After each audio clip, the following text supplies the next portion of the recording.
Last lecture we revised chapter photoelectric effect. Today we revise the dual nature of light. There is a possibility of one question for CET and NEET exam. Now dual nature of light. First of all discuss what is the nature of light. As per the Huygens theory, nature of light is a wave nature. And with the help of wave nature of light, we explain the phenomena related to light such as the polarization, interference, diffraction, reflection, refraction, etc. And one more theory which explain the nature of light, that is a Newton theory or Newton corpuscular theory. As per this theory, the nature of light is a particle nature. With the help of particle nature, we explain the photoelectric effect, Compton effect. Means the photoelectric effect never explained on the basis of Huygens wave theory, and the polarization never explained on the basis of Newton corpuscular theory. Means there are some terms or some phenomena related to light which either explained either by the wave theory or by the particle theory. Therefore, there is a confusion what is the exact nature of the light. In 1942, the scientist de Broglie removed this conclusion, and as per the de Broglie theory or de Broglie hypothesis, the nature of light is a dual nature. Dual means the nature of light is like a double role in a movie. Means hero or actor or actress plays a double role. In the same way, the nature of light is a double. Means it's a dual, either particle or a wave. It will be totally depends on a concept or on a phenomenon which will be explained. Now, as per the de Broglie hypothesis totally depends on two famous equations. As per the Planck's quantum theory, energy is given by equation E is given by, E stands for the energy, E is given by equation h nu. H is my Planck's constant, value 6.63 into 10 raised to minus 34. Nu is a frequency of the photon. Photon means bundle or packet of the energy.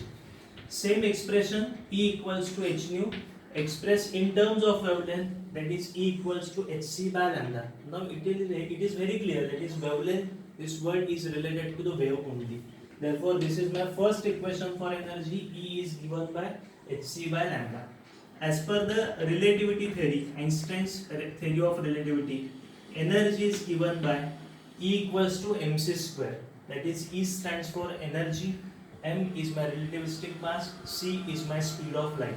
Now these are the two famous equations for energy. One is E equals to hc by lambda and E equals to m into c square. Here m is a mass, means this equation expressing energy in terms of mass, E equals to hc by lambda expressing energy in terms of wavelength, that is a lambda. Now equating these two equations, hc by lambda equals to m into c square. One c get cancelled, we are getting hc by lambda equals to m into c is mass into velocity. Mass into velocity, nothing but a momentum. Therefore, h by lambda equals to m into c, that is m into c is nothing but my momentum. So h by lambda equals to p. Here h by lambda equals to p. Here h is a constant, Planck's constant, and equal to sign is there. Instead of this Planck's constant and equal to sign, I am expressing a proportionality sign, that is p 1 by lambda, or simply lambda is inversely proportional to momentum, and this expression lambda equals to h by p. This is a formula for de Broglie wavelength, or de Broglie wavelength is given by formula lambda equals to h upon p. Here h is a constant, Planck's constant, 6.63 into 10 raised to minus 34 joule second is its value. Instead of equal to and this Planck's constant, we are expressing a proportionality sign, that is a wavelength. De Broglie wavelength is inversely proportional to momentum, or lambda. De Broglie wavelength is given by formula lambda equals to h by p. So I am expressing the formula lambda. De Broglie wavelength is given by formula lambda equals to h by p. Now see the significance of this equation. Wavelength is inversely proportional to momentum. Momentum means mass into velocity. wavelength is inversely proportional to momentum. Now the momentum is larger. When the momentum is larger, first it is very simple. When the mass is larger, means for heavy objects, for higher massive objects, wavelength is very small. For lighter objects, wavelength is a large. Means if we calculate the wavelength of sun, because sun is in motion, wavelength of the earth, then its wavelength is very small. It is a negligible.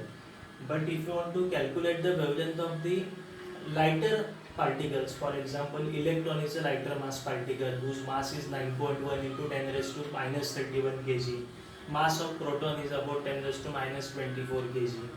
Then alpha particle, deuteron, which is the isotope of hydrogen, any gas molecule, for such a lighter particles, we can easily calculate the de Broglie wavelength, because lighter massive particles having the considerable wavelength. Now first of all, we calculate the wavelength of the charged particles, and then we calculate the wavelength of the uncharged particles. Now first of all, calculate the wavelength of charged particles. Then what are the charged particles?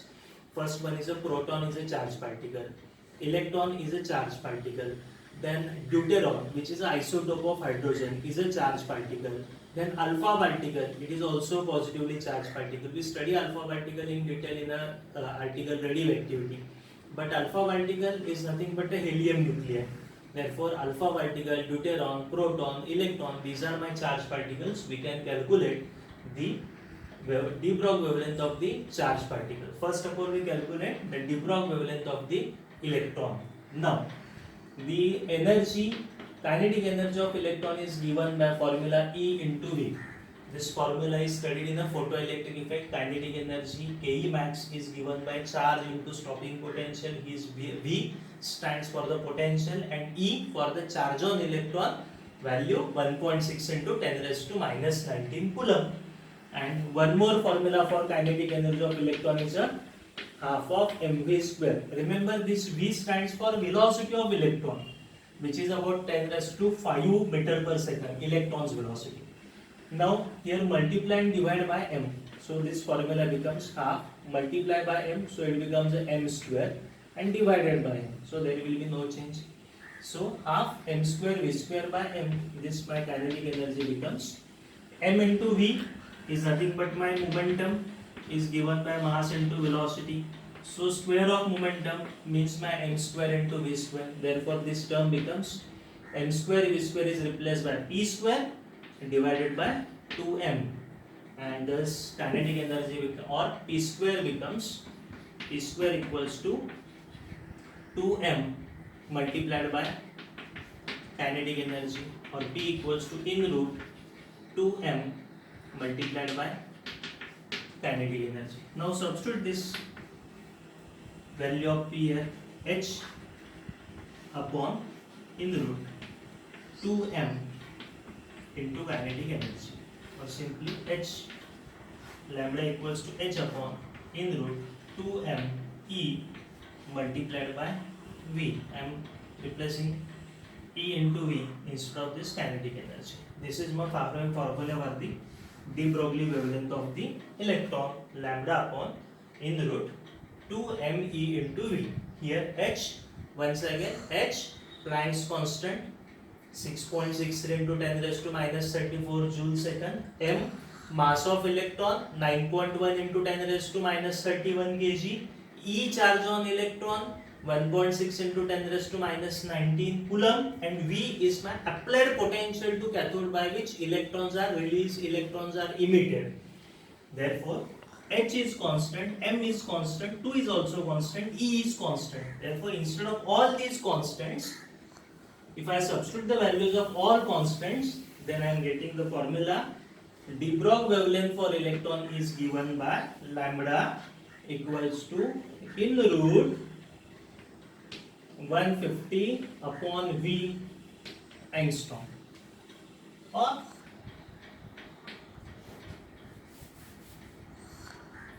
12.27 divided by root of V angstrom. We can use any one formula. Suppose the potential is given a 50, then instead of 12.27 by root of 50, it is simple. root of 150 by 50, then it becomes a root 3 angstrom. Root 3 means 1.732. In this way we can calculate the de Broglie wavelength of the electron. Therefore, there are the two formulae for de Broglie wavelength of the electron. De Broglie wavelength of electron is given by root of 150 by V angstrom, because wavelength is measured in terms of angstrom, which is nothing but 10 raised to minus 10 meter, or 12.27 upon root of V angstrom. My second charge particle, this is for electron. Now my second charge particle is proton. Now the formula is what? For an electron, lambda equals to h in root 2me into V. What happens about the proton? Lambda equals to h as it is 6.63 into 10 raised to minus 34 joule second. M, that is the mass of proton. It is not 9.1 into 10 raised to minus 31 kg. It is for electron. It is about 10 raised to minus 27. Then charge on electron is a 1.6 into 10 raised to minus 19 V as it is, and this term becomes 0.289 divided by root of V angstrom. This is for the wavelength of the proton is given by 0.289 divided by root of V angstrom. Now next one is the deuteron. Wavelength is given by 0.2 divided by root of V angstrom. Then next one is my alpha particle. Alpha particle, that is mass is 4 times and charge is 2 times. Its wavelength is 0.102 into upon root of V angstrom. These are the different values. This is 101. This is simply 202.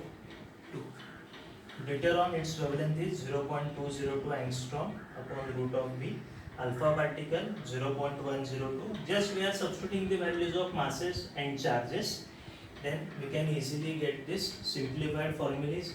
We are substituting the values of root of V. In some questions, the question will be like this: what is the ratio of de Broglie wavelength of alpha particle and deuteron if both are accelerated to the same potential? What is the de Broglie wavelength of alpha particle and deuteron if both are accelerated to the same potential? If both are accelerated to same potential means root V get cancels, taking value, taking the ratio, and only term becomes 101.101 divided by 0.202. 102 divided by 1. It will be simply 1:2 in this way. Okay, just we substitute these values. So this is very important part. This is not given in your textbook or Singlish. Therefore remember, these are the important terms with which we can easily solve any ratio type examples or any numerical. Okay. Now secondly, this is for the charged particles. Once we revise for a wavelength, de Broglie wavelength of electron, remember the value root of 150 upon V angstrom, or simply 12.27 upon root V angstrom. De Broglie wavelength of proton 0.289 upon root V angstrom. For deuteron 0.202 upon root V angstrom. For alpha particle 0.102 upon root V angstrom. These are the values of de Broglie wavelength of the charged particles, that are electron, proton, deuteron and the alpha particle. Now for an uncharged particle. Now which one is an uncharged particle? Uncharged particle is very simple. That is my neutron is my uncharged particle. Then what is the de Broglie wavelength of the neutron? De Broglie wavelength of the neutron is given by lambda equals to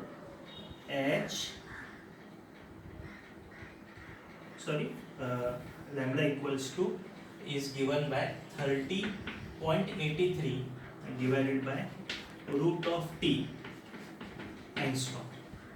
But how this 30.83, what is that T? T is my temperature. It is given by lambda equals to H in root 2m kV into T. This is m is my mass of neutron, kV is my Boltzmann constant, T is my temperature.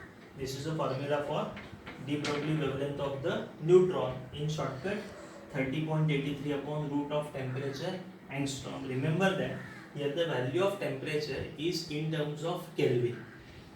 One neat question is like this: at 27 degree Celsius, wavelength is lambda for a neutron. At 927 degrees Celsius, what is the de Broglie wavelength? Now, first of all, if you substitute the value in terms of degree Celsius, then this example is very difficult. If you convert these values in terms of Kelvin, then it is very simple. So convert degree Celsius to Kelvin, add 273. To 27 plus 273, the temperature becomes 300 Kelvin. And here it becomes a 273, so it becomes a 1200 Kelvin. And wavelength is inversely proportional to root of temperature. So lambda divided by lambda dash equals to inversely proportional. So 1200 upon 3, it's a root of 4:1, it's a 2:1. So lambda dash equals to lambda by 2. In this way, we can easily solve this example. And for a gas molecules, wavelength, de Broglie wavelength is given by h in root 3m into kBT. This is a formula for the gas molecules. Remember, once again revise all the values. Wavelength, de Broglie wavelength is given by lambda equals to h by p. De Broglie wavelength of electron is given by lambda equals to h upon 2me into v. One more formula, root 150 upon v angstrom. One more formula, 12.27 upon root v angstrom. Then wavelength, de Broglie wavelength of proton is 0.286 upon root v angstrom. One more de Broglie wavelength of deuteron is 0.202 upon root of v angstrom. For alpha particle, de Broglie wavelength is lambda equals to 0.102 upon root of v angstrom. For a thermal neutron, de Broglie wavelength is lambda equals to h upon 2m kBT, that is lambda is inversely proportional to root of temperature, or lambda equals to 30.83 upon root of temperature angstrom, but express that temperature in terms of Kelvin. And for a gas molecules which are always in a state of random motion, de Broglie wavelength lambda is given by lambda equals to h upon in root 3m kBT. All the examples, all numericals are only for to calculate the de Broglie wavelength. Either they are ratio type or the potential is given, then a wavelength is asked in this way. Okay, this is the most easy article. Don't miss or don't skip this article. Go through your textbook, either it is an NCERT book, board textbook, or your CET modules. Read this term, remember all the shortcut terms, then we can easily score, or we can never mistake any kind of mistake in a dual nature of life. Okay, thank you.